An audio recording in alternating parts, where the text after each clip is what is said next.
Gracias.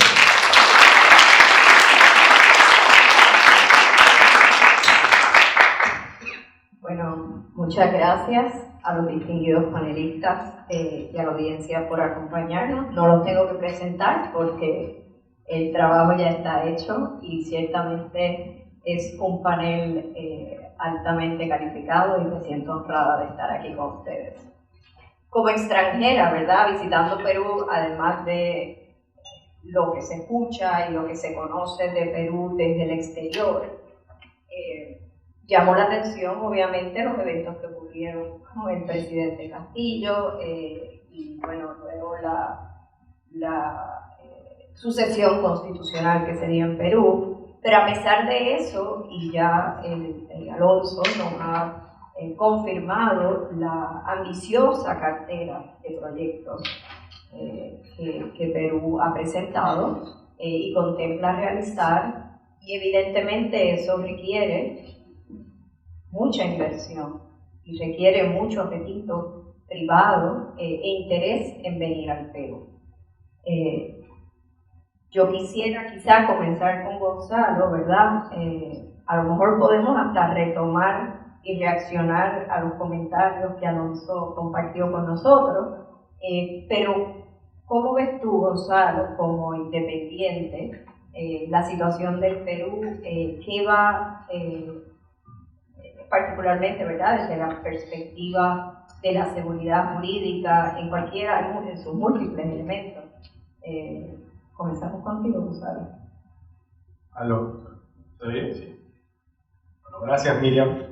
Gracias también a Ariel Piper por invitarme. Yo estoy muy honrado de estar en este panel con especialistas tan reconocidos en la materia. Y bueno, no me queda más que diferenciarme un poco y decir que yo soy un poco no especialista acá, ¿no?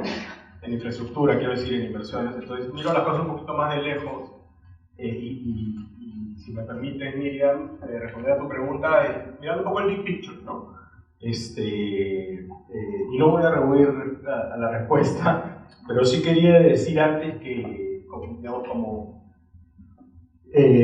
prolegómeno, si quieres, decir que, mira, y esto no tienes por qué saberlo tú, y creo que tal vez ni siquiera nuestros panelistas lo saben, pero yo siempre digo, porque además es una medición que se me ocurrió comparar, no hacerla siquiera, que en el Perú los empresarios son muy ciclotímicos, muy maníaco-depresivos. Hace unos años el CADE era Perú el primer mundo, y después de unos años era el Perú, pues, de hecho un poco el año pasado y ahora un poquito menos, la sensación es pues, que esto es un desastre, no sé qué. Entonces yo quisiera como tratar de introducir una mirada un poquito más realista, un poquito más, no, decía que la medición era la comparación de la confianza del consumidor con la confianza empresarial, ¿no? Curiosamente, la confianza empresarial es mucho más volátil que la del consumidor. Por lo menos así era hace unos años, cuando yo mandé a hacer esa comparación. Entonces, eso llama la atención, ¿no? O sea, los empresarios que deberían ser más racionales, supuestamente racionales, son muy psicológicos. Entonces, se faltan, y bueno, y naturalmente, probablemente están influenciados también por los analistas. Entonces, hay como unas narrativas, unas retóricas muy exageradas en todo. Entonces, yo quería comenzar diciendo eso, que trataré de no exagerar. Y a tu pregunta, y la podríamos refrasear en términos de si hay seguridad jurídica en el Perú o no, yo diría que sí. Que hay, lo que pasa es que no es toda la que quisiéramos que haya, y tal vez lo más preocupante es que es una seguridad jurídica, en mi opinión, y esto seguramente será debatible, un poco declinante, ¿no? No es la ideal. Te diría además que los arbitrajes de inversiones, y también en menor medida los arbitrajes comerciales, son un poco el último reducto de esa seguridad jurídica, y están siendo atacados, desgraciadamente, ¿no? Ahora, no son los únicos reductos, porque, y esto también va a ser controvertido, en un país donde la ley funciona no tan bien en muchos ámbitos, por ejemplo, yo creo que se han cometido muchos abusos en materia de persecución de la corrupción y acusaciones fiscales, bueno, creo que no es ni siquiera tan controvertido para los abogados, ¿no? O sea, figuras jaladas, ¿no? ver lavado de activos donde había financiamiento ilegal de partidos, cosas así, por citar algunos ejemplos. Incluso en ese ámbito hay últimos reductos como la Corte Suprema y el Tribunal Constitucional, que muchas veces han revertido abusos en los que han incurrido algunos otros agentes operadores del derecho, ¿no? Entonces, el arbitraje creo que es en materia privada, si se quiere, o inversión privada, uno de esos últimos reductos. Ahora bien, decía Alonso hace un ratito que el Perú tiene buenas leyes, o algo así, no sé si esa es la expresión que usó, pero que había un ordenamiento bueno. Pero yo creo que eso no es suficiente, ¿no? La aplicación es demasiado perfecta y desgraciadamente está siendo cada vez menos perfecta, ¿no? Entonces acá me permito, parafraseando a Borges, arribar al inefable centro de mi relato, que es el siguiente, que no basta pues la ley, no basta la ley, es el entorno importa y la aplicación importa. Yendo de lo general a lo específico, esto importa. Miren, cuando yo era director de revista de negocios, se hablaba todavía, y Alonso no me dejará mentir, del desacoplamiento de la economía y la política. Hoy día parece clarísimo porque la política, cuando es desastrosa, afecta a la economía. Y no sé si también los abogados a veces caemos en el mito de que el derecho y la política están totalmente desacoplados, ¿no? Yo creo que la práctica nos está enseñando que no tanto. Tampoco es que no hay, nuevamente, insisto, yo no estoy diciendo que no haya seguridad jurídica, ni mucho menos. Creo que ha habido seguridad jurídica. Creo que en los 90 fue inteligente esta manera de propiciar la seguridad jurídica en un país donde el Poder Judicial dejaba mucho que desear y no se podía reformar, establecer esta regla que yo entiendo que es bastante excepcional en Latinoamérica y tal vez en el mundo, de que el Estado está obligado a ir a arbitraje, ¿no? Eso no es tan común, creo que era necesario y creo que fue una manera de salvar bastante bien la seguridad jurídica. Pero no basta, pues, porque si las otras instituciones, eso debió empujar, esa seguridad jurídica debió empujar a una evolución positiva de las inversiones, de la institucionalidad y del entorno, para que hubiera cada vez más Estado de Derecho y más seguridad jurídica, y desgraciadamente vemos que está pasando, o ha venido pasando lo contrario, ¿no? Y si me permiten utilizar una figura literaria o cinematográfica, ahorita en Netflix hay una serie que se llama El problema de los tres cuerpos. Está basada en una trilogía de un libro de ciencia ficción de Liu Cixin, un escritor chino. ¿Y cuál es el problema de los tres cuerpos? El problema de los tres cuerpos básicamente es un problema como lógico, que consiste en, y es hipotético porque no se ha verificado todavía, pero básicamente el problema de los tres cuerpos es que si hay un sistema solar que tiene 3 soles, la órbita del planeta, de los planetas que lo circunden, va a ser caótica.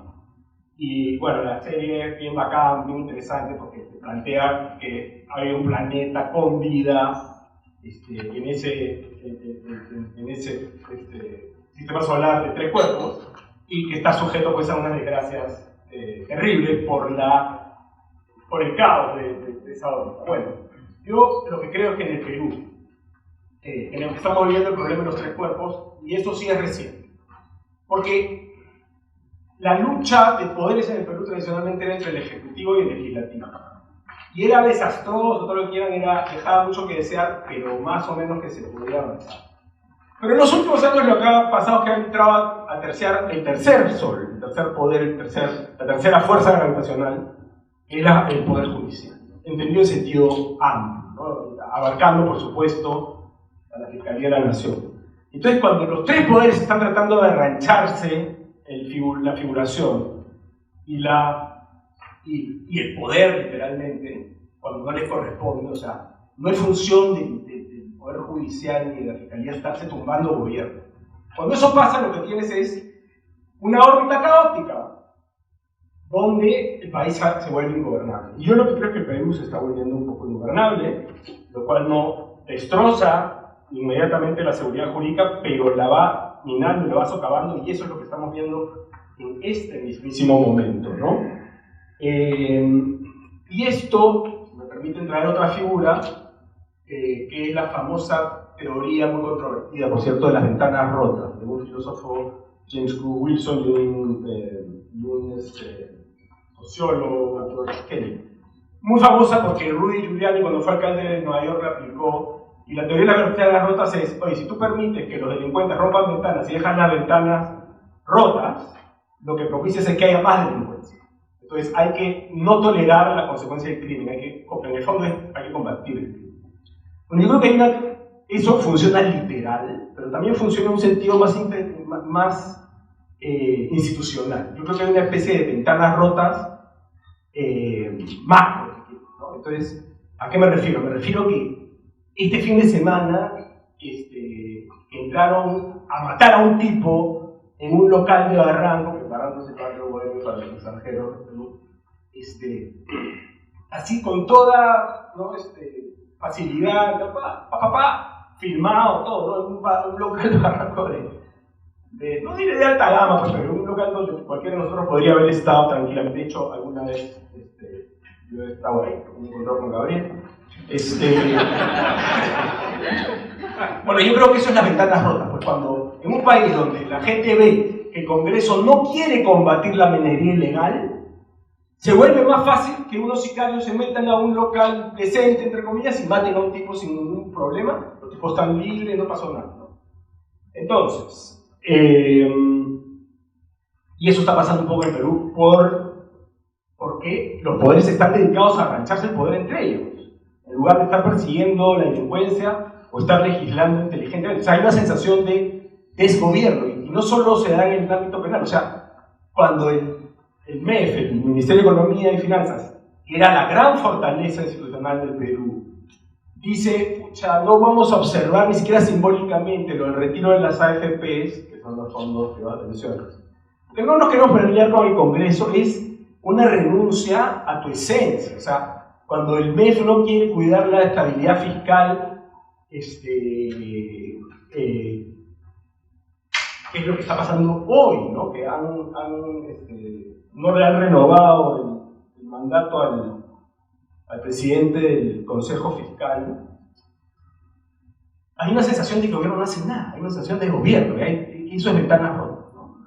Entonces, para ir terminando, cuando los políticos dicen que el arbitraje, incluyendo el arbitraje de inversiones, es igual a la corrupción y equiparan a la justicia más civilizada que conoce el Perú, que es las inversiones, los arbitrajes de inversiones, con la justicia fallida que durante años es corrupta, digamos, salvo, como decía, los reductos más altos, el Tribunal Constitucional, la Corte Suprema a veces.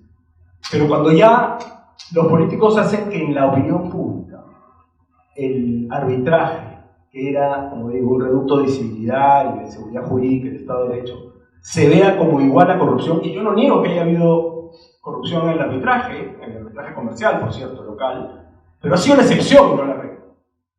Cuando pasa esto y la gente se compra esa narrativa, ese storytelling, me hace recordar, yo creo que yo ya estoy un poco alejado de la realidad. El presentador dijo que soy profesor, pero en realidad fui profesor hace ya una buena punta de años que no lo soy, pero cuando yo estaba estudiando y enseñando, todavía se citaba esto, yo creo que ya no se cita, ¿no? Que era los mandamientos del abogado de Eduardo Couture, o Couture, no sé cómo se dice en Uruguay. El octavo mandamiento del abogado es ten fe, ¿no? Ten fe en el derecho como solucionador de los problemas, ten fe en la justicia como fin del derecho, ten fe en la paz como sucedáneo de la justicia, y ten fe en la libertad. Cuando el arbitraje, cuando el último reducto de la justicia en un país se presenta y se hace creer a la gente que es corrupción, perdemos la fe en el derecho, en la justicia, en la paz y en la libertad. Y eso creo que es lo que debemos evitar. Muchas gracias.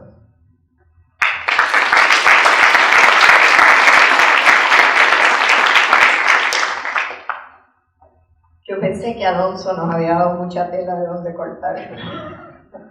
Pero Gonzalo, Jorge, quisiera tu reacción, pero voy a tratar de quizá reseñar algunos puntos y ver cómo tú lo ves, ¿verdad? Particularmente desde tu lupa en Confides.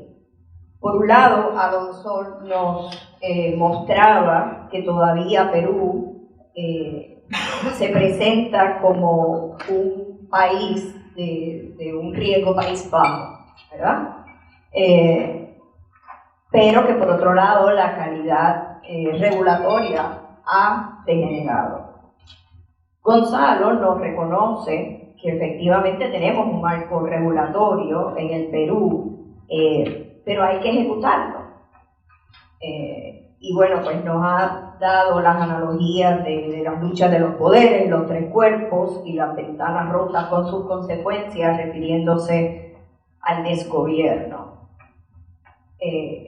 Eso pues toca varios de los elementos de la seguridad jurídica. Ya mencionamos el marco regulatorio, pero además la impresión allá afuera, la percepción de quien necesita esa estabilidad, ¿verdad?, sobre el historial de cumplimiento con los marcos regulatorios, las expectativas de cumplimiento contractual, de que se ejecuten, de que se muevan, que es otro de los temas que Alonso nos mencionaba sobre el estancamiento, y bueno, pues el de la calidad del proceso de resolución de disputa y la fe en ese proceso. Desde la perspectiva del sector público, ¿cómo tú reaccionas a eso? ¿O qué otra perspectiva nos traes?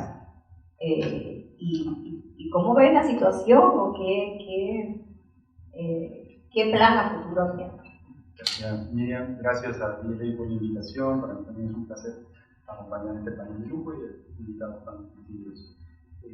A ver, primero tengo que hacer un disclaimer. Voy a cumplir 2 meses en COFIDE, con lo cual no puedo atribuirme una postura del sector público, además, porque además somos una empresa controlada por el Estado.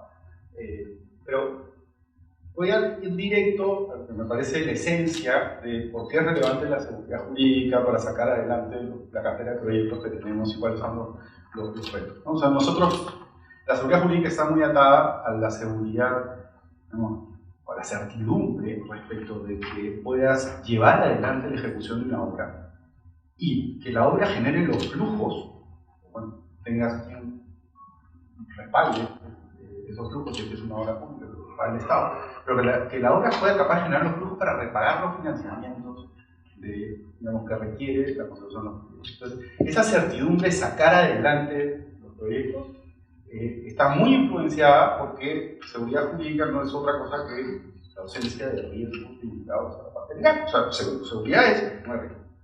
Y desde la perspectiva de qué comprende la seguridad jurídica, construyendo un poco sobre lo que mencionaba Gonzalo, a ver, hay un ámbito, lo ha mencionado también Alonso, que es el marco regulatorio.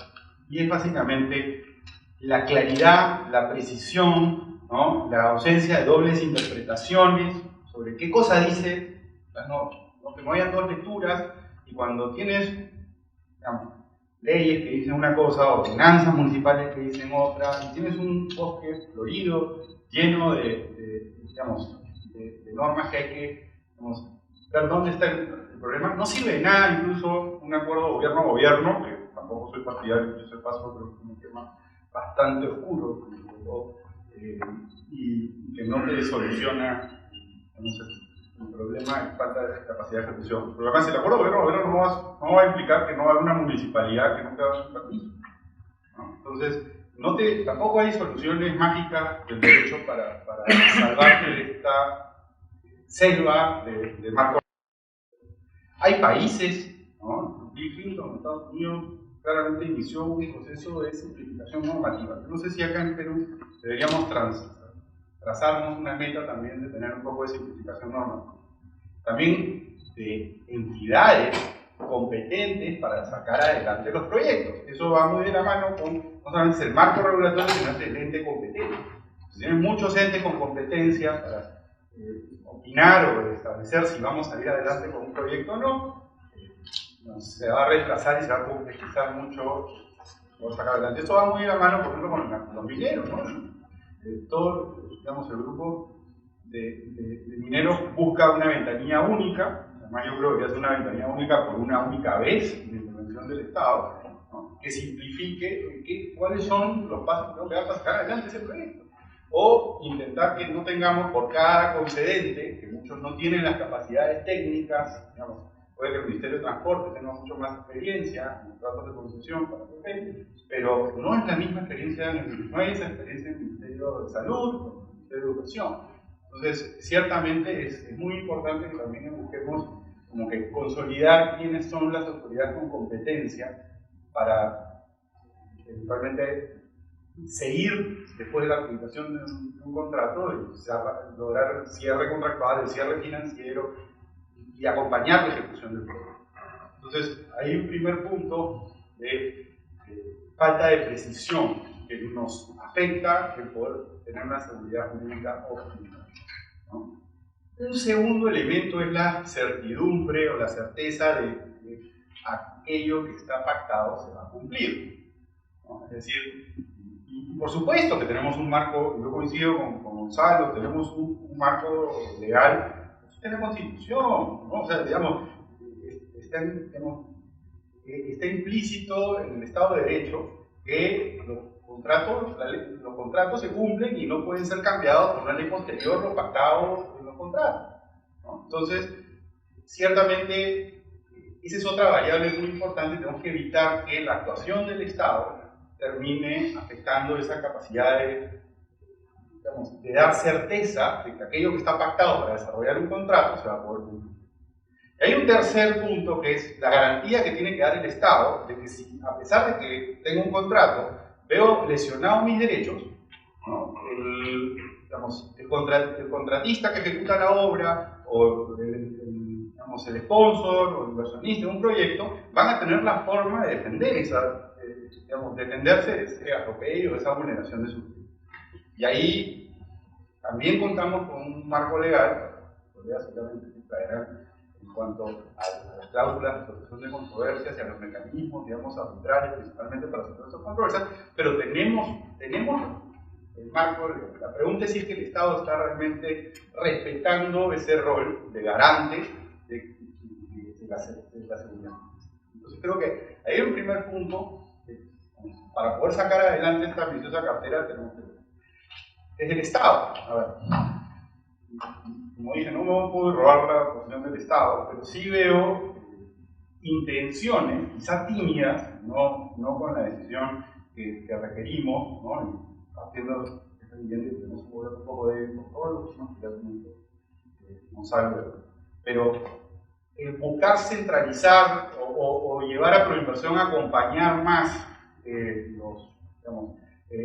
ir más allá de la adjudicación de proyectos y acompañar a los concedentes, ya no con una opinión no vinculante, sino quizás con una participación más directa, puede ser un mecanismo que el Estado, muestre que están recogiendo esa necesidad, ¿no? Pero sería fantástico que eso vaya, por ejemplo, a niveles de, antes de ir a un arbitraje, ¿no? Sería bueno que haya una única instancia, que debería estar en el MEP o muy cerca de ahí, que decía, oye, esto me va a costar, ¿no? Entonces yo no voy a ir a un arbitraje por la pura, ¿no? Y sentarse a negociar, pero por supuesto eso nos lleva a otro problema del Estado, que me podría explayar ahora.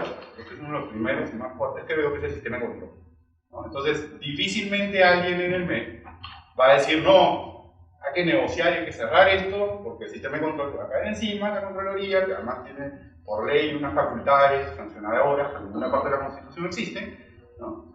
Y el sistema de control te inmoviliza, te paraliza y no podemos simplificar, digamos, el proceso de toma de decisiones para evitar que estos proyectos, digamos, se ralenticen, se paralicen, en fin, porque nos vamos a arbitrar. No, hay que ir a arbitraje porque si no le está causando un perjuicio al Estado.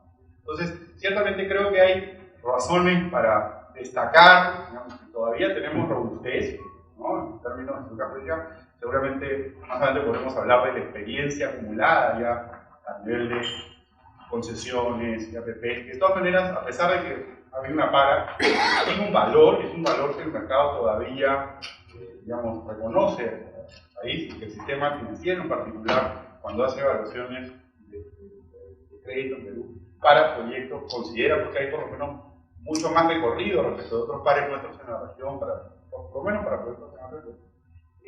Pero también es cierto que si no ponemos un control a esta, digamos, turbulencia política y turbulencia en cuanto al populismo excesivo, en cuanto a cómo maneja cada quien sus contratos, ¿no? Sean de obra pública o sean de concesión. Esto nos va a terminar pasando la factura y por eso es que hay esa percepción de que estamos en declive, como mencionó Alonso. Yo creo que de lo que se trata es de que encontremos los mecanismos para reforzar la participación del Estado y evitar que haya tanta disparidad, ¿no? Volviendo a esos tres elementos que mencionaba al inicio. Gracias, Jorge. Quizá voy, Ricardo, a tomarlo de los últimos puntos que mencionó Jorge sobre el tema de la resolución de disputas y el arbitraje y cómo se ha utilizado y las percepciones de si es lo correcto, además que Perú ha tenido un historial de mucha participación en los arbitrajes internacionales. Entonces te pregunto, quizá comencemos por decir ¿por qué es eso? ¿Acaso es que acá se dan más disputas o no? ¿O acaso eso refleja otra cosa? Y luego, ¿cómo reaccionarías a lo que se ha dicho hasta ahora? También de la percepción de que el arbitraje es corrupción, o refleja o provoca que el Estado no esté en la mejor posición. O sea, ¿cómo lo ves tú que has sido árbitro y has estado ahí representando al Perú en estos temas? Muchas gracias. Primero que nada, muchas gracias a los organizadores por la invitación. Es un placer compartir este panel y además tener la oportunidad de discutir esos temas que son tan importantes. Creo que la respuesta a la pregunta de por qué Perú ha tenido tantos arbitrajes es: necesitamos contexto detrás de esa pregunta para ver si es que de verdad algo está pasando en el Perú que efectivamente genera que existan más controversias. Y yo adelanto que creo que la respuesta es que no hay más controversias que en otros lugares. Pero para dar contexto a esa respuesta, creo que primero es importante entender dos cosas. Una es que hay una diferencia grande entre, o mejor dicho, hay una diferencia grande en cuál es el instrumento que yo invoco en donde está la cláusula de solución de controversias. Una cosa es iniciar un arbitraje porque yo considero que se ha vulnerado un tratado internacional, y otra cosa es iniciar un arbitraje porque yo considero que se ha vulnerado los términos de un contrato. Depende de si yo estoy activando la cláusula de solución de controversias que está en el tratado internacional o en el contrato, para saber qué tipo de discusión voy a tener. Porque no es lo mismo alegar que se ha vulnerado un estándar de protección de inversiones internacional, que está sujeto a un estándar de prueba, a una discusión con consecuencias además distintas en términos de responsabilidad internacional del Estado, que la vulneración de un contrato, de los términos de un contrato. ¿No es cierto? Que, si bien es cierto, hay un respaldo porque son obligaciones, la discusión no es la misma. El estándar de prueba, qué es lo que yo tengo que demostrar y las consecuencias de ese incumplimiento no son lo mismo. Esa es una primera distinción que es importante hacer. Y eso me lleva a la otra distinción. Cuando hablamos de inversiones, cuando hablamos de arbitraje internacional, pensamos en CIADI, pensamos en el Centro Internacional de Arreglo de Diferencias Relativas a Inversiones, que forma parte del Grupo del Banco Mundial. Y creo que es importante también tener en cuenta como contexto que este centro tiene una diferencia muy grande a cualquier otro centro al que nosotros podríamos acudir, y es que está creado en virtud de un tratado del que muchos países son parte, incluyendo el Perú. Y eso genera diferencias que son significativas cuando hablamos de ciertos aspectos de la fórmula de solución de controversias. Yo puedo irme a la Cámara de Comercio Internacional, a la Cámara de Comercio de Lima, al NCIA, a la AAA en Estados Unidos, y voy a tener un tipo de arbitraje que va a ser distinto en ciertas características del de CIADI. Principalmente porque para acudir a esos otros centros yo lo único que necesito, estoy sobresimplificando, es tener un acuerdo con la otra parte para ir a un arbitraje y resolver la controversia ahí. Cuando yo quiero ir al CIADI, yo no solamente necesito ese acuerdo, yo necesito además cumplir con algunos requisitos que precisamente están en ese tratado internacional y que le dan algunas de esas características relevantes. ¿Por qué creo que es importante tener eso en contexto? Porque el caso de Perú es peculiar. Perú es, y yo me tocó hacer una investigación académica hace no mucho y entré a revisar el tema, y es el único país en el mundo que tiene la política de incluir de manera rutinaria, casi por defecto, cláusulas de solución de controversias que remiten al CIADI en contratos de inversión. El convenio CIADI establece que básicamente uno tiene 3 alternativas para acudir al centro. La primera, y por lejos la más usada, es cuando un tratado internacional establece que cualquier controversia sobre las obligaciones que ahí se asumen va a ser resuelta por un arbitraje en el CIADI. La segunda es a través de un contrato, y la tercera, que cada vez se usa menos, es a través de leyes de inversión. Esa es una opción por la que no ha optado el Perú. Hay algunos pocos países en el mundo que sí lo han hecho, que establecen por ley que cierto tipo de controversias pueden resolverse en el CIADI. Pero les decía, Perú es el único país que yo he identificado que tiene esta política. Y eso tiene varias consecuencias, creo yo, algunas positivas y algunas negativas. La primera consecuencia, y la más clara, es un aumento en el número de casos, ¿no es cierto? Porque si se incluyen más cláusulas de solución de controversias en más instrumentos, es natural que existan mayores probabilidades de que exista alguna discrepancia entre ambas partes y se inicien estos arbitrajes.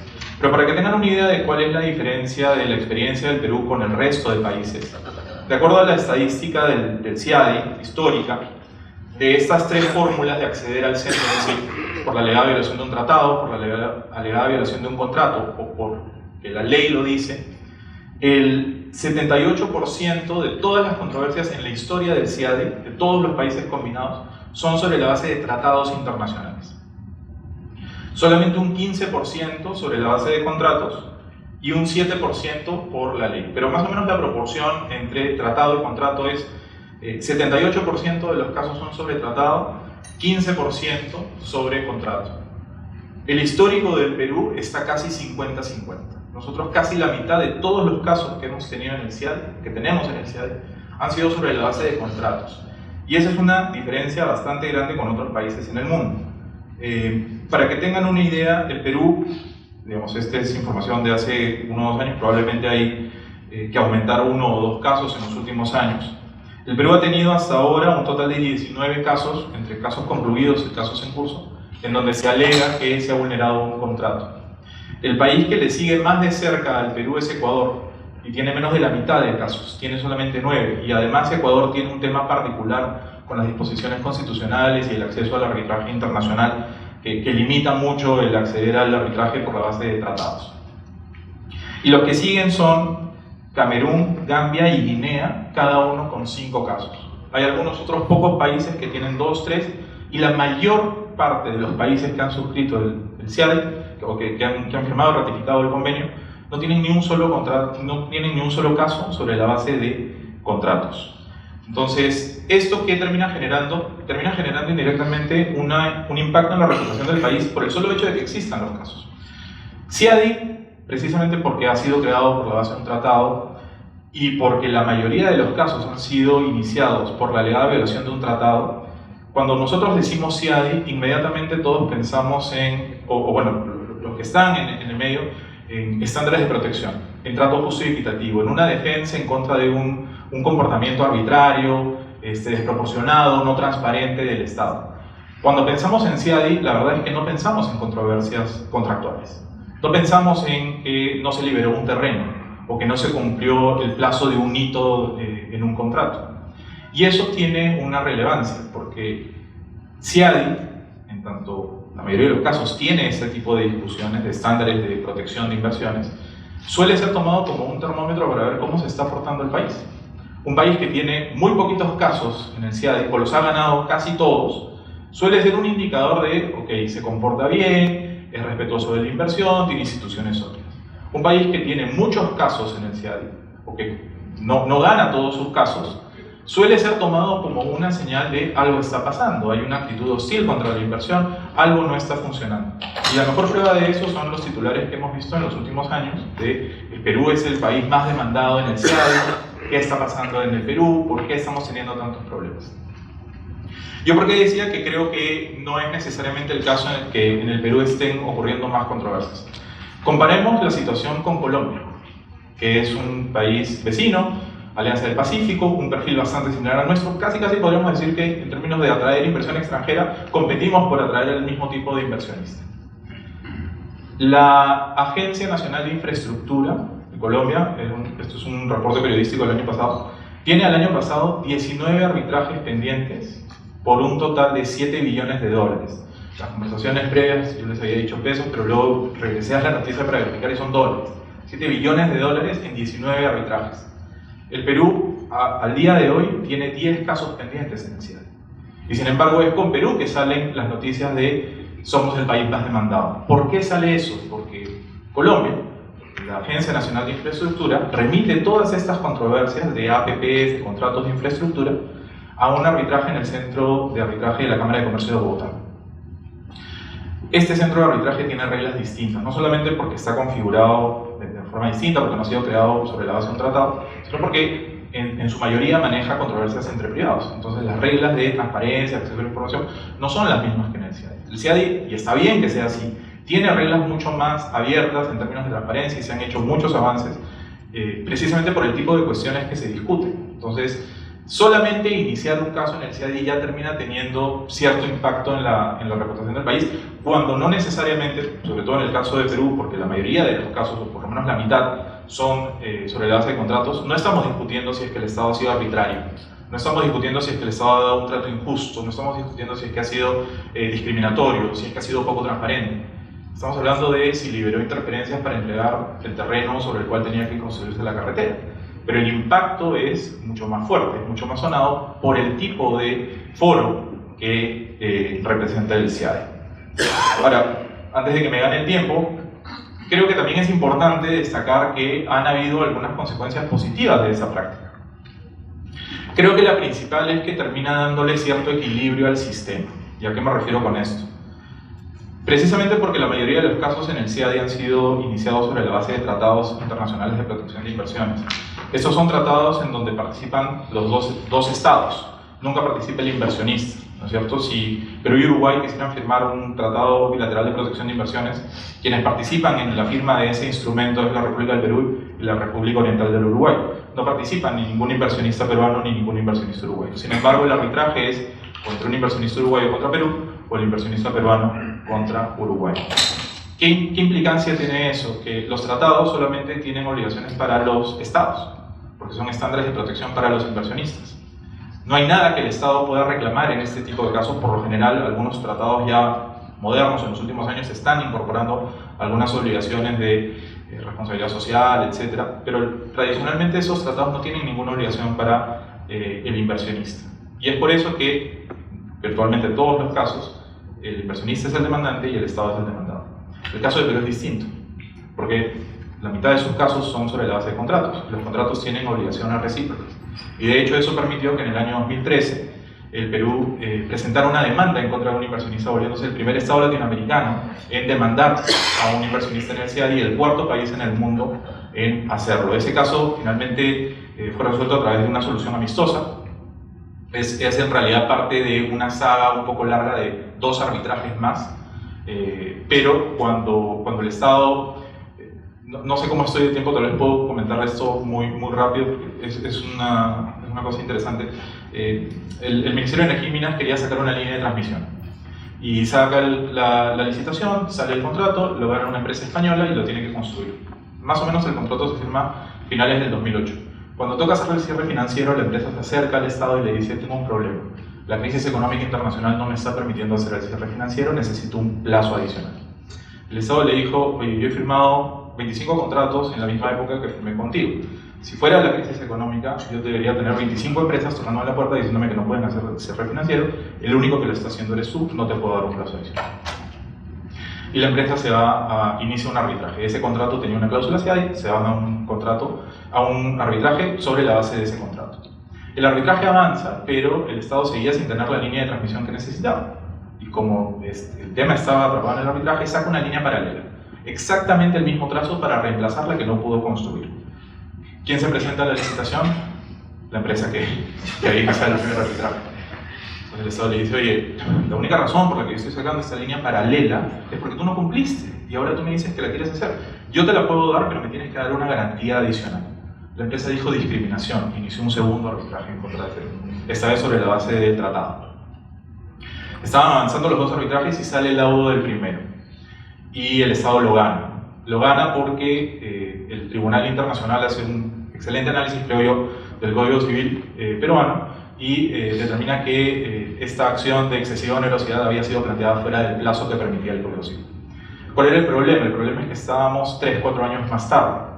El efecto de la emisión del laudo diciendo que no había lugar a la ampliación de plazos es que con la emisión del laudo se vencieron todos los plazos del contrato y por lo tanto todas las penalidades. Y el efecto práctico de la emisión de ese laudo del primer caso es la empresa pasó a deberle al Estado por penalidades 36 millones de dólares. Obviamente Perú mandó la carta diciendo págame y la respuesta de la empresa fue iniciar una tercera controversia porque esa era la forma de evitar la ejecución de la carta fianza. Y es sobre la base de ese inicio del trato directo en el tercer caso que Perú dijo yo voy a presentar la demanda y fue un efecto inmediato. Yo recuerdo que la notificación la mandamos un miércoles o un jueves, el martes de la siguiente semana estábamos sentados hablando sobre la posibilidad de lograr una solución global a las tres controversias, lo que finalmente se logró y el Estado logró el cobro del 100% de las penalidades, recuperó costos de los 3 arbitrajes y el tema se cerró bastante bien. Entonces, creo que eso también le termina dando una herramienta al Estado que no necesariamente está presente cuando hablamos de este foro en el resto de países, ¿no es cierto? También es importante tener en cuenta que las características de CIADI son particulares en lo que se refiere a la ejecución del laudo, en lo que se refiere al reconocimiento, en lo que se refiere a la anulación, y esas son garantías adicionales que también son importantes. O sea que puedo concluir que estás en desacuerdo con la percepción de que el arbitraje es corrupción. Totalmente en desacuerdo. Yo también, oh. Bueno, Gabriel, te he dejado para el final, ¿verdad? Pero a propósito, porque quisiera que una vez has escuchado las perspectivas de Gonzalo, de Jorge y de Ricardo, nos compartas, ¿verdad? Como representante de los ejecutivos, de los gremios ejecutivos, ¿qué piensas de la perspectiva de ellos? ¿Dónde está Perú?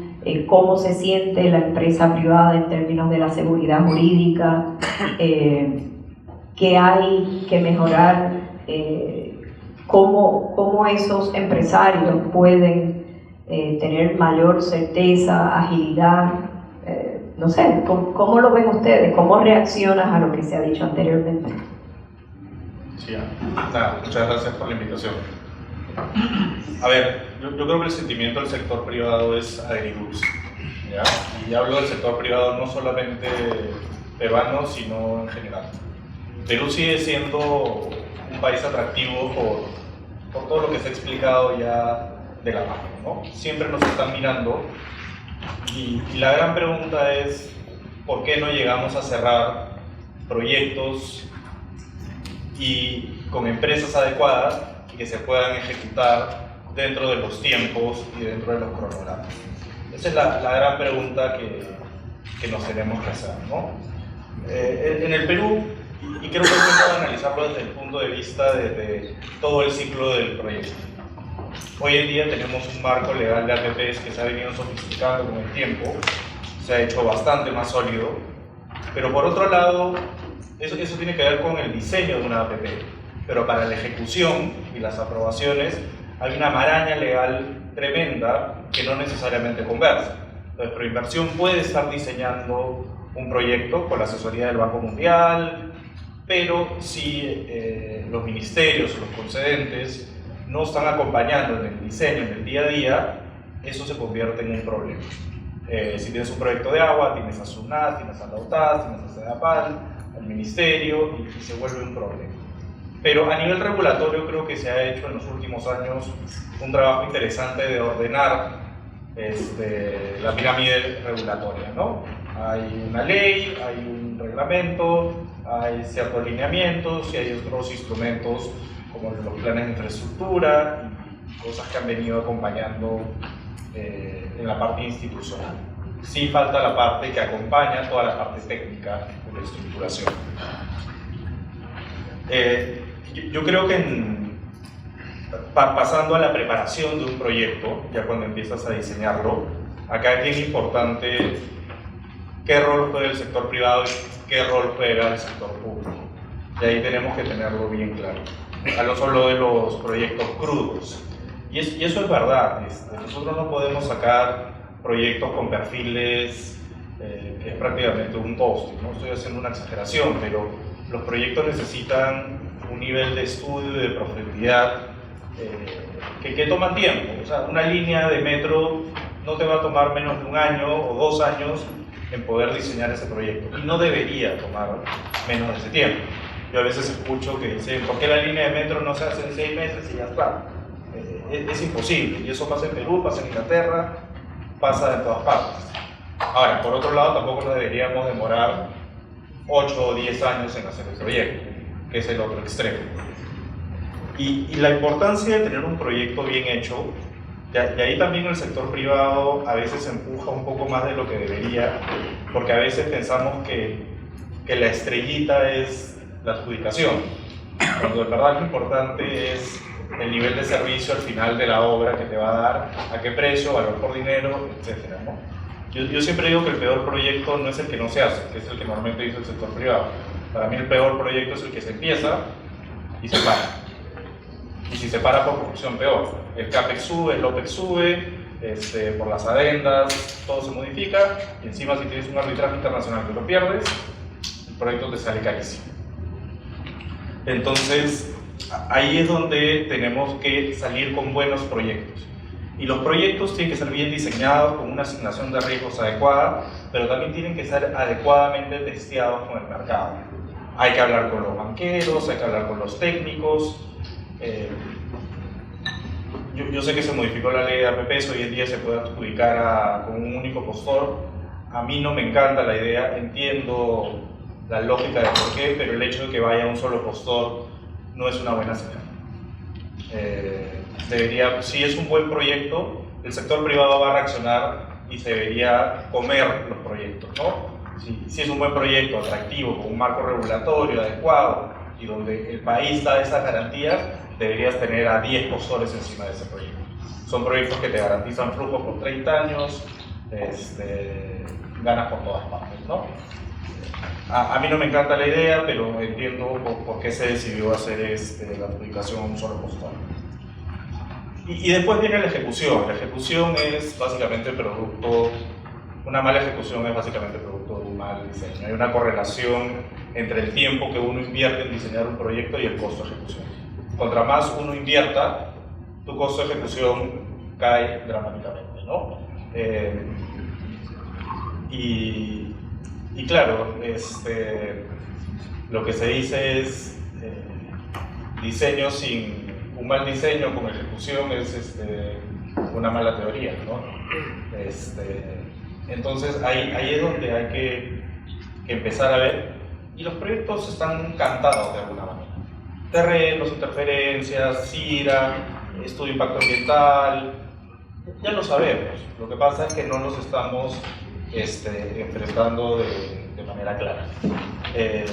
A sacar de adjudicar en el mismo periférico es una buena noticia. Creo que tienen un plan de representación de predios, hay que representar a 10.000 familias, y es una excelente noticia y hay que trabajarlo por ese lado, ¿no?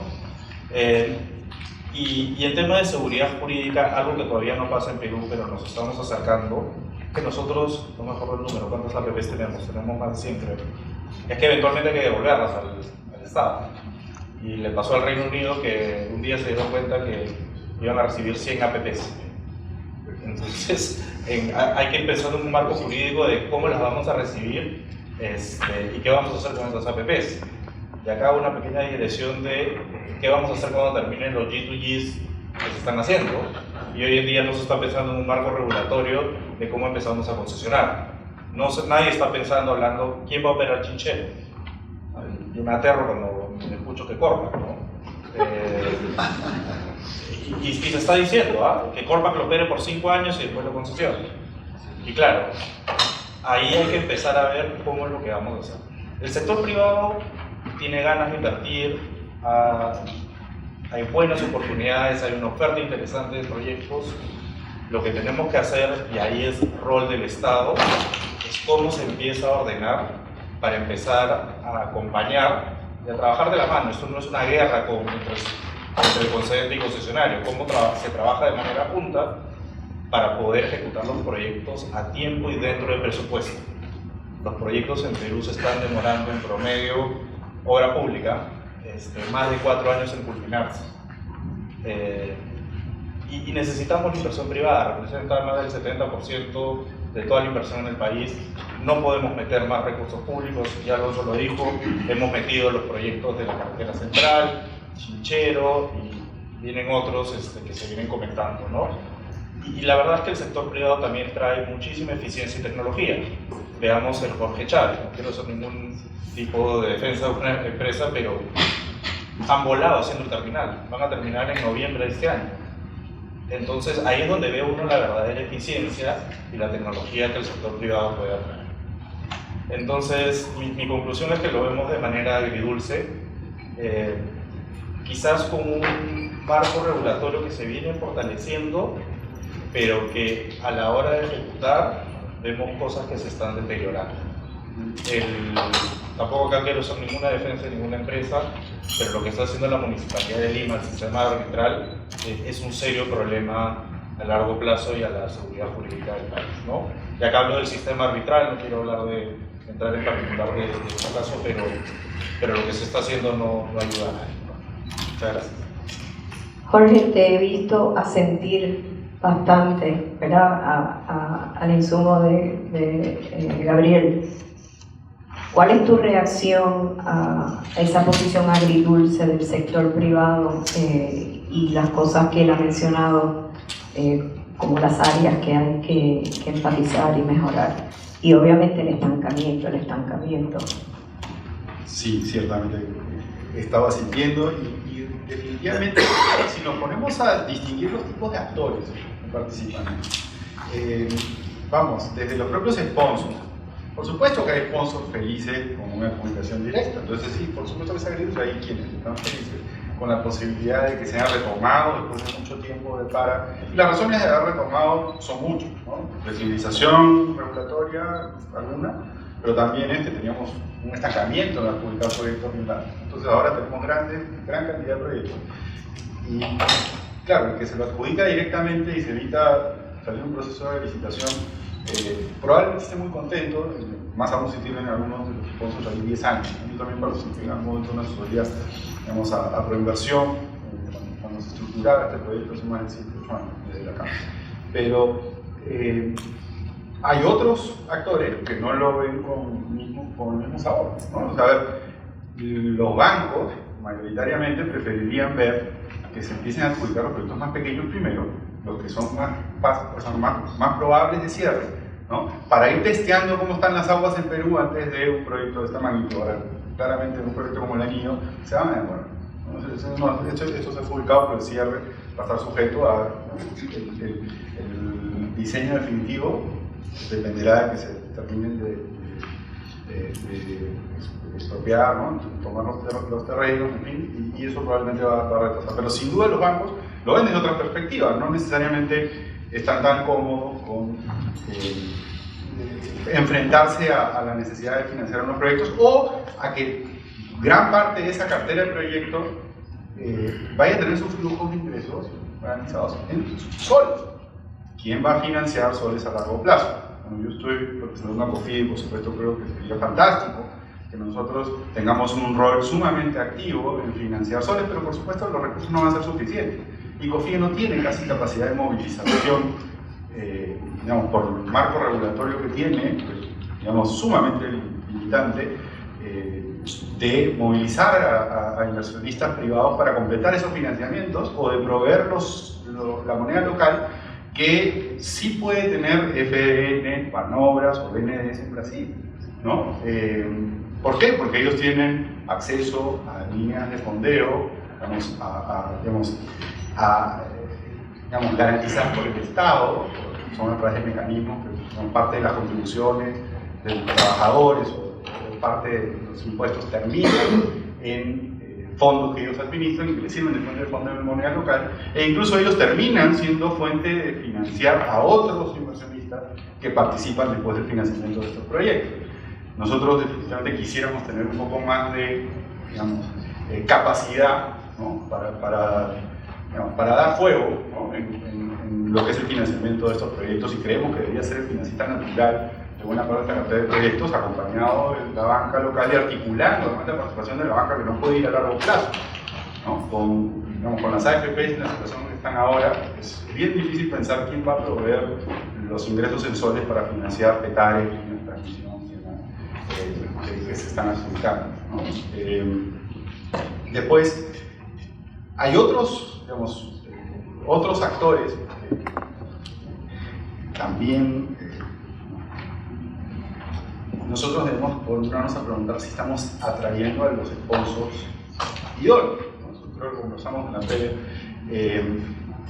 nos sentimos cómodos con el perfil de sponsor, hay este nivel de confianza de que estamos atrayendo a los mejores jugadores que están en la región, ¿no? Y eso también es parte de la certidumbre, ¿no?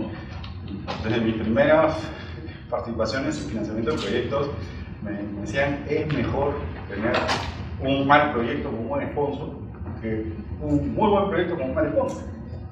Entonces tenemos que estar seguros que los desarrolladores de esos proyectos nos dan a nosotros también ese nivel de confianza. La confianza no solamente juega el Estado brindando seguridad jurídica y certidumbre al inversionista, ¿no? O al financista, sino es al revés también. Nosotros tenemos que sentirnos cómodos con el perfil de esos inversionistas y por eso coincido, y también sentía que lo ideal es que tengamos un concurso de esto, ¿no? que compitan una serie de criterios, y a nosotros como banca de desarrollo, digamos, nos interesa también ver que hayan criterios de ASG, ¿no? en las variables en las que estamos viendo si efectivamente es el factor idóneo, ¿no? Que después podemos tener problemas que terminan paralizando los proyectos también, si no tomamos en cuenta los intereses de todos los stakeholders que están en juego. Entonces, creo que desde COFIDE vemos con interés y inversionistas, nos acaba de tocar el roadshow hace poco, no puedo hablar mucho del tema, pero en 3 días lo sabemos, pero ciertamente interés por el Perú sigue habiendo, firmas como BlackRock, Lazard, Vanguard, PICO, fondos de pensiones, todos interesadísimos perdón, no solo interesados, saben qué está pasando, o sea, leen, digamos, y siguen al Perú con interés. Entonces yo creo que es cuestión de generar los mecanismos para atraerlos a financiar proyectos o a ser sponsor en proyectos, en los casos de los grandes operadores en infraestructura, no solamente constructores, sino hay fondos de inversión muy fuertes que tienen mucho expertise que podríamos intentar atraer, ¿no? Pero tenemos que tener esos instrumentos que faciliten atraer estos buenos jugadores. La seguridad jurídica, sin duda, juega un rol fundamental, darles ese confort, pero creo que también hay otras herramientas sobre las que tenemos que elaborar, ¿no? Y es, digamos, va de la mano con los criterios que dimos, de simplificación, de certidumbre, de garantía, pero también de, cómo sentirse que en el fondo en Perú no les van a estar haciendo este tipo de declaraciones o de populismo, de juegos, de manuseos que al final afectan su reputación, ¿no? Y eso puede estar quizás puede ser solo para la tribuna, pero también por eso me está sintiendo Chile, es que coincido, es lamentable que seamos tan irresponsables en la forma como declaramos o manejamos los problemas, ¿no? Creo que hay que exigir un poco más de responsabilidad a quienes son nuestras autoridades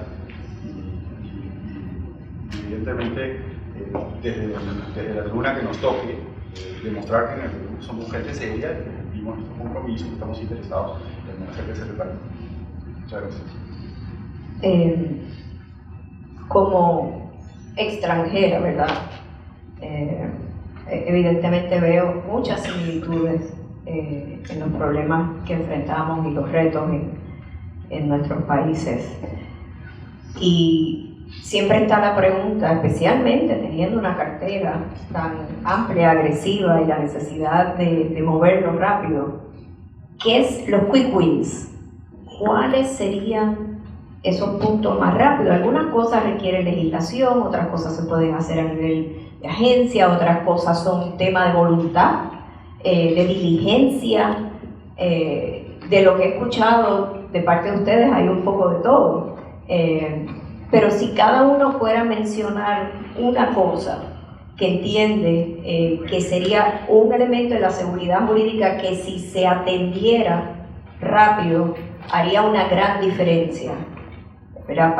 Para concluir, ¿cuál sería ese quick win o ese punto que ustedes ven como crucial que debe atenderse ya? Y si creen que habría la voluntad para resolverlo. Sí, la verdad es que personalmente yo creo que, y regresa a un punto que se discutía antes, creo que para mí sería despolitizar, vamos a llamarlo así, la toma de decisiones. Que las decisiones no se tomen por cuándo se va a inaugurar y quién se va a tomar la foto, o por anunciar para la tribuna una medida, sino se tomen decisiones técnicas, porque sobre todo en este tipo de cosas, como veníamos conversando de casos NSA y foros así, no solamente importa el qué, sino el cómo. Muchas veces la forma en la que se adoptan las decisiones es lo gravitante entre ganar y perder un caso, y eso nosotros lo tratábamos de enfocar con mucha insistencia. Cuando yo estaba en el MEP, nosotros por ejemplo organizábamos talleres de prevención con funcionarios públicos. Nosotros elegíamos sectores y decíamos, ok, ¿quiénes son los decision makers? ¿Quiénes son los que tienen que decidir sobre este tipo de contratos, sobre este tipo de proyectos? ¿Quiénes aprueban permisos? ¿Dónde están los puntos en donde podrían surgir controversias? Y los llamábamos todos y dábamos charlas de capacitación y les explicábamos en qué consisten las obligaciones que ha asumido el Perú, qué es el CIADI, cómo funciona el arbitraje internacional y qué pueden hacer ellos para evitar poner al Perú en una situación en donde esté incumpliendo esas obligaciones. Pero ese tipo de esfuerzos e iniciativas tienen que ser constantes, porque hay un nivel de rotación en los funcionarios públicos. Pero, y es además muy difícil de medir, por eso es difícil. Es mucho más fácil generar tracción y romper la inercia cuando se pueden presentar resultados concretos. Cuando tú dices, oye, hiciste A, invertiste tanto y tienes el resultado concreto X. Es mucho más difícil darle empuje y sostener iniciativas de este tipo cuando es más difícil medir cuál es el resultado que tiene. ¿Cómo mides que no te demandaron? O sea, ¿cómo sacas esa estadística? ¿No? Entonces es complicado. Pero incluso en el tiempo que lo hicimos, nosotros veíamos un resultado. Nosotros, en la segunda o tercer taller que hicimos, por ejemplo, se nos acercó el representante de una entidad pública a decirnos, oye, me ha parecido súper interesante y yo de hecho tengo un caso en donde estamos por denegar un permiso. Entonces nosotros le compartimos la información y luego nos sentamos con estas personas a conversar del tema. Y me decía, oye, yo voy a tomar esta decisión, y nos explicó un poco el contexto. Nosotros le dijimos, esta es la primera vez que vas a tomar esta decisión. No, en realidad ya venimos cambiando ese criterio. ¿Hace cuánto cambiaste ese criterio? No, hace 4 o 5 años. ¿Tienes otros casos más o menos similares a este en donde hayas tomado la misma decisión? Sí, podríamos buscar, creo que sí tenemos. Entonces los ayudamos a preparar una respuesta en donde decían, de conformidad con la política que veníamos implementando hace 3 o 4 años y conforme se decidió en el caso A, B, C, X, Y, Z, mi decisión es tal. Una cosa es recibir una carta diciéndote por qué se está tomando la decisión con el sustento adecuado y sobre todo contemporánea a la toma de decisión, y otra cosa es recibir una carta diciendo no tienes el permiso y nada más.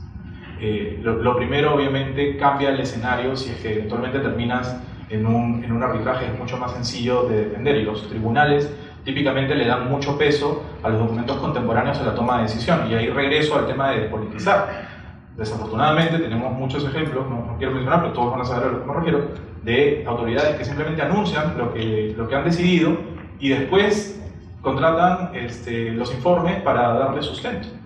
Y eso es un problema, porque una vez que ya tienes el arbitraje, tú puedes contratar los informes, tú puedes darle, digamos, forma a los argumentos, pero los tribunales saben que lo has hecho después de tomar la decisión. Tiene un peso y una consideración distinta si es que tú puedes presentar esa línea de razonamiento, esos argumentos técnicos, en documentos contemporáneos a la toma de decisión. Tú puedes demostrar al tribunal que los ponderaste cuando estabas tomando la decisión. Y digo eso porque, digamos, se viene hablando, se discutió mucho en los últimos meses, en el último año, sobre la posibilidad de caducar por interés público, por ejemplo, las concesiones. Eso es algo que se puede hacer porque está en el contrato, y ha sido pactado en el contrato porque este tipo de contratos necesitan tener una cláusula como esa. No estamos hablando de un negocio entre privados, estamos hablando de la construcción de una carretera, y podría darse una situación en donde el Estado, por necesidad pública, necesita caducar el contrato necesita tomar alguna otra medida al respecto. El tema es cómo se sustenta, cómo se toma esa decisión. Por eso, el tema no solamente el que, muchas veces es también muy importante el cómo. Si yo pudiera, como decía, cambiar algo de inmediato, yo regresaría un poco a una visión mucho más técnica para estas cosas, no tan política. Creo que es innegable que hay una intersección y no vamos a eliminar al 100% esa intersección. Va a seguir habiendo una influencia política.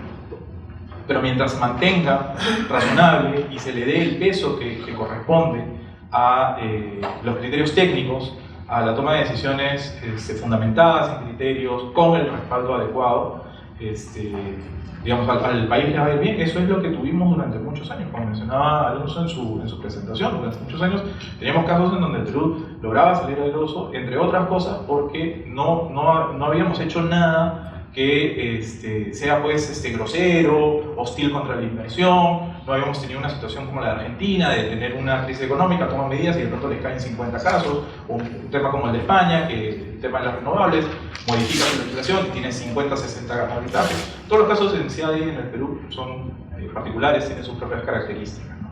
Pero yo regresaré un poco a eso. Gabriel. A ver, yo me iría por qué le duele al sector privado, ¿no? Tener que lidiar con muchas entidades al mismo tiempo y con una alta rotación de funcionarios. Ya que un poco cambiando el sombrero, a veces el INEF termina gestionando el proyecto que no le corresponde, ¿no? Yo adjudicaría todos los proyectos con un PBO. A ver, todos los que estamos acá sabemos quién es la gerente del proyecto de Línea 2. ¿Quién es el encargado del proyecto de Línea 2 por parte del Estado? Nadie sabe. Es la Dirección General de Proyectos, interviene Provías, es un desastre. En proyectos grandes el Estado tiene que organizarse porque hay una asimetría. Mientras el sector privado llega con todos los sistemas de medición de riesgo, de ejecución, y son un avión básicamente ejecutando, tienen todo al milímetro, en el Estado pues es el mal de los comunes, ¿no? Está todo disperso y nadie es dueño ni responsable. La presidenta tiene que llamar y preguntar en qué está el proyecto tal, no sabe quién llamar. Entonces yo adjudicaría proyectos grandes, si son colegios, trataría de empaquetarlos dentro de programas y pondría un equipo especializado. Hay una normativa, de repente se tiene que calibrar, se trató de hacer para las 10 plantas de tratamiento del lago Titicaca, no funcionó dentro de vivienda, pero los proyectos deberían venir con un PMO interno, con capacidad de poder tomar decisiones y ser responsables. Y nuevamente, los proyectos tienen que terminar a tiempo y dentro de cronograma. Si no salen más caros, y también es el costo de oportunidad, que eso nunca se tiene. Bueno,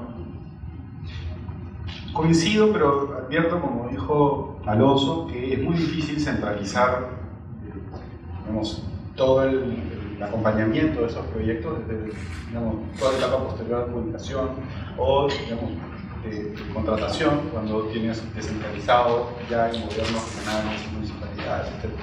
Entonces creo que lo que se trata es darles esa institución con toda la capacidad y con criterios únicos de soporte, pero que sí tengan algo que decir, es decir, que sin ellos no pueden sacar adelante los proyectos, todos los organismos descentralizados o los ministerios, ¿no? Es decir, tienen que ponerse de acuerdo y lograr que tengamos una institución que le facilite la ejecución a las distintas entidades del Estado.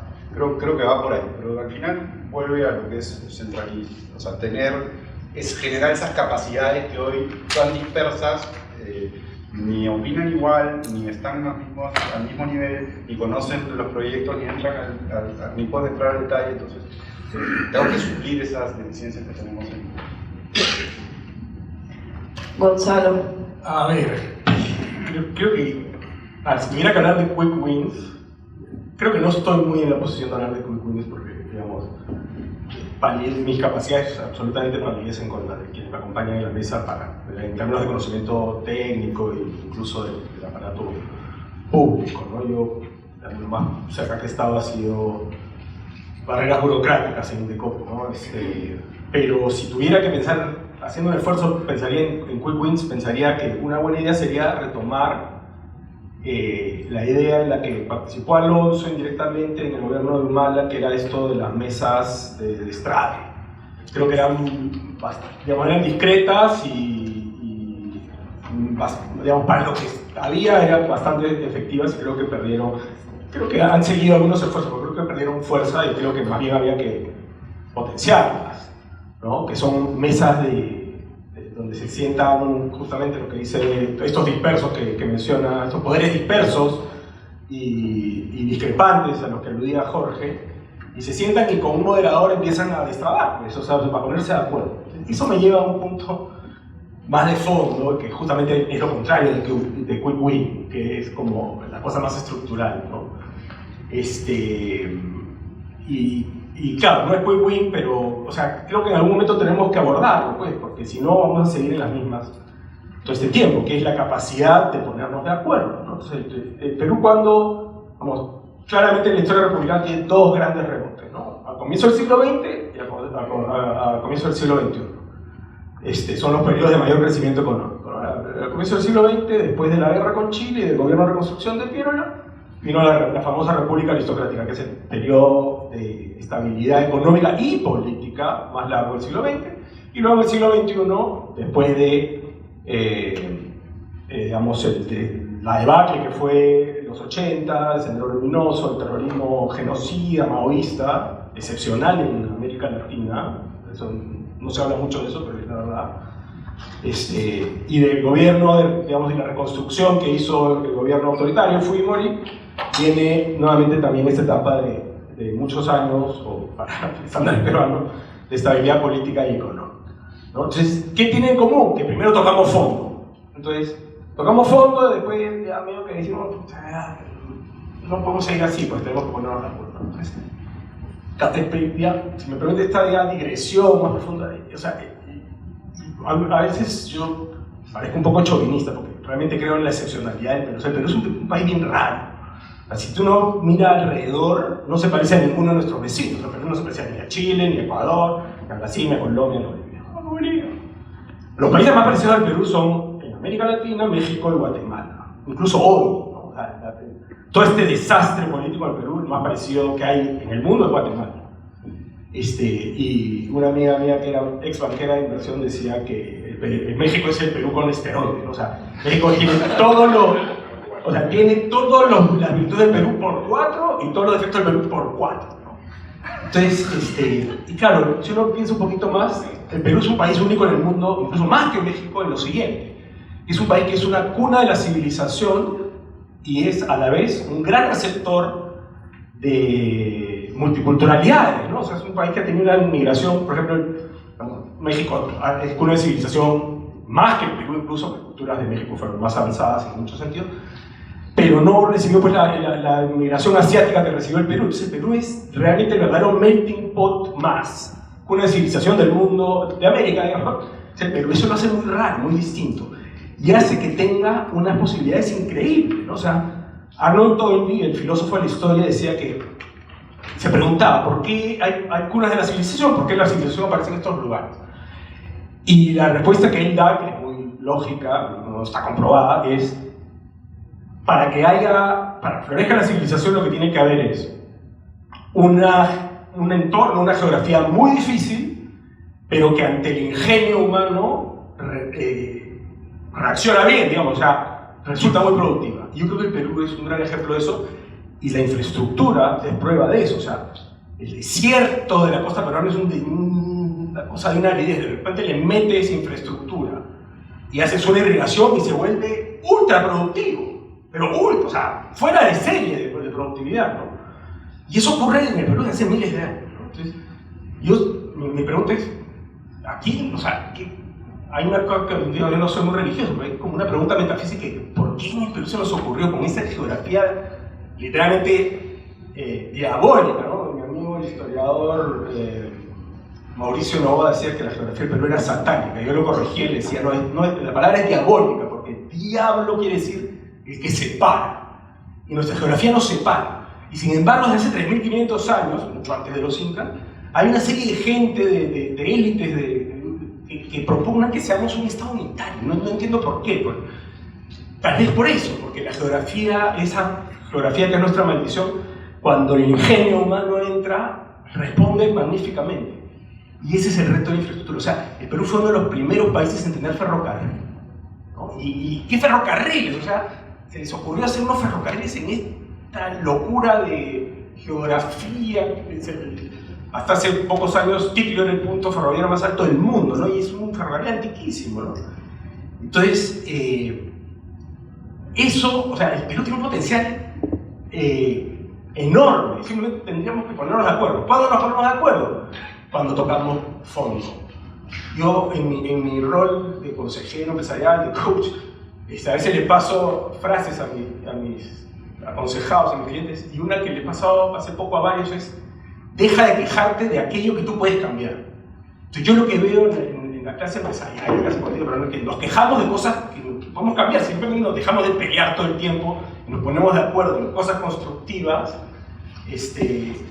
Vamos a desatar ese potencial extraordinario que por algún motivo, que yo no voy a entender porque es medio metafísico, que Perú lo tiene, ¿no? Entonces, no es win-win precisamente, sino todo lo contrario, pero que tenemos que un poco dejar pues de estar quejándonos de lo que podemos arreglar y empezar a arreglarlo, poniéndonos de acuerdo, por lo menos en lo importante, que son todas las cosas que este distinguidísimo panel, excepto yo, han dicho. Gracias.